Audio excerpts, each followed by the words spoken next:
Praise the Lord. இன்றைய அப்பத்துணைக்கு நிகழ்ச்சியில உங்களை சந்திக்கிறதுல மிக்க மகிழ்ச்சி அடைகிறேன். இந்த நாளிலும் கூட கர்த்தருடைய வார்த்தை நாம் தியானிக்க போகிறோம்.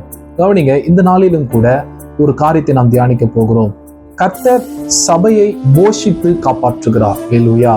பாருங்க, அவர் தலையாய் மாத்திரம் கிடையாது, இரட்சகராக மாத்திரம் கிடையாது, அவர் சபையை போஷித்து காப்பாற்றுகிறவராய் இருக்கிறார். ஹல்லேலூயா.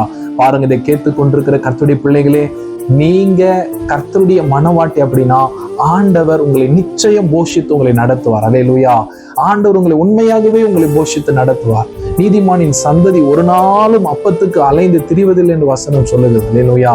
ஆகையினால கர்த்தர் உங்களை போஷிப்பார். பாருங்க, அதான் வசனம் சொல்லுகிறது, சிங்க குட்டிகள் தாழ்ச்சி அடைந்து பட்டினியாய் கிடக்குமா, கர்த்தரை தேடுகிறவர்களுக்கோ ஒரு நன்மையும் குறைபடாத ஆண்டவர் சொல்லி இருக்கிறார். ஹல்லேலூயா.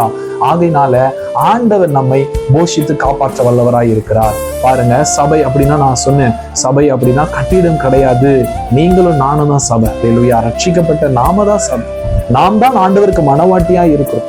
எப்படி ஒவ்வொரு புருஷனும் தன் மனைவி போஷித்து காப்பாற்றுகிறானோ, அது போல கிறிஸ்து சபையை போஷித்து அவர் காப்பாற்றுகிறவராய் இருக்கிறார். ஹல்லேலூயா. நீங்க பாருங்க, ஆண்டவருடைய வசனம் சொல்லுகிறது, அவர் இஸ்ரவேல் சபைக்கு உச்சிதமான கோதுமையை கொடுத்தார், கண் மலையிலிருந்து வருகிற தேனை அவர்களுக்கு கொடுத்தார். ஹல்லேலூயா.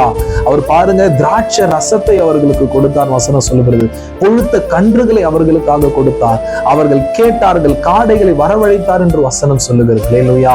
அது மாத்திரமா, நீங்க புதிய ஏற்பாட்டில் எடுத்துக்கோங்க. புதிய ஏற்பாட்டுல பாருங்க, வனாந்திரத்துல தமிழத்துல காத்திருந்த அந்த 5000 பேருக்கு அதிகமானவர்களுக்கு பாருங்க, 5 மீன் 2 அப்பத்தை கொண்டு அவர்களை கர்த்தர் திருப்தியாய் அவர் அனுப்பினார். ஹல்லேலூயா.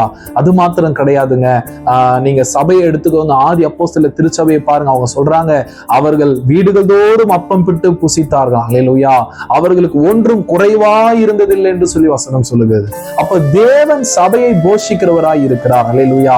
அவர் சபையை போஷிக்கிறவர் ஆனால், ஹல்லேலூயா, ரட்சிக்கப்பட்ட உங்களையும் அவர் போஷித்து நடத்துவார். உங்களை ஒரு நாள் ஆண்டவர் பட்னியா விட மாட்டாருங்க. நீங்க ஒரு நாள் நீங்க பசியா இருக்க கர்த்தர் ஒரு நாள் விட மாட்டார். கர்த்தர் உங்களை போஷித்து ஆண்டவர் உங்களை வழி நடத்த வல்லமை உள்ளவராய் இருக்கிறார். ஹல்லேலூயா.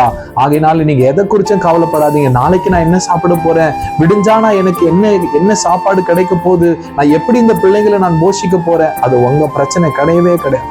ஆண்டவர் நம்மளை போஷித்து காப்பாற்ற அவர் வல்லவராய் இருக்கிறார்.